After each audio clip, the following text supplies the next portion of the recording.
All right, guys.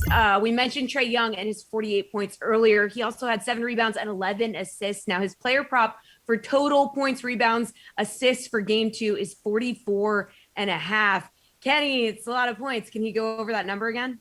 I do think so. I do. I mean, look, I don't think he's going to score a lot of points, but when you look at, even if he just got you those same 7 rebounds and 11 assists, you're only looking at like a modest scoring night for Trae Young. Now, the only scary thing here is that it seems like he's hampered by a little bit of a shoulder injury. He's not really shooting the ball that well. He really hasn't shot the ball well all postseason long.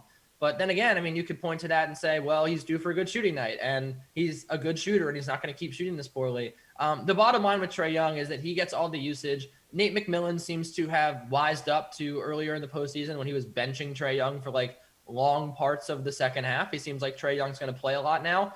And as long as that's the case, I think he should hit this pretty comfortably. He's the whole offense, and he's been a great distributor. And again, the Hawks really haven't had that good shooting night either. I mean, the Hawks can shoot the three pretty well. They've been kind of cold lately. They've still managed to win games. So I think that good shooting night's around the corner. We've seen it. We saw it in Philly. They had a couple amazing halves. Saw it in that New York series. They had a couple amazing halves. I think they could have an amazing half here. And with that, Trae Young could rack up some assists. All right, Jules, what do you think? Yeah, I mean, in theory, the Bucks should be like the perfect team to slow Trae Young. They have Drew Holiday, who's the perfect point guard matchup, like an all-defensive team type of guy. They have Middleton, who has some length to go on him. He spent a lot of time on Kevin Durant in the last series. They have PJ Tucker, a bigger grinder type of guy that spent a lot of time on Kevin Durant in the last series.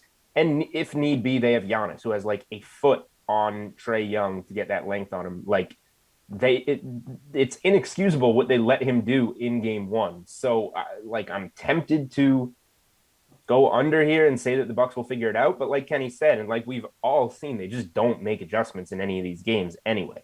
Coach Bud is if we're doing coaching power rankings left in the playoffs, there's the 3 guys up there, and then there's just an enormous gap of garbage, and then there's Coach Bud. So I don't know if I want to put any trust in it.